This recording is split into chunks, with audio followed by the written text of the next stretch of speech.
नीट लक्ष द्या.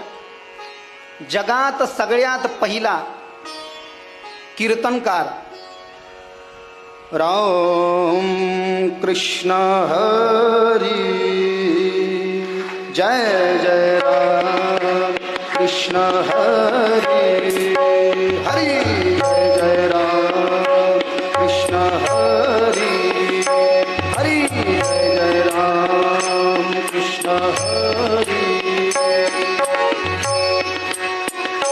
वारकरी कीर्तन में ये जो भजन पहले गाया जाता है, इसका आरंभ भले ही हमारे वारकरी संप्रदाय में ज्ञानदेव रचिला पाया तुका झाला से कळस, ये तो वारकरी परंपरा संत नामदेव महाराज से आगे चली, लेकिन नारदीय कीर्तन परंपरा ये सदियों पुरानी है और उसके प्रणेता है देवर्षि नारद.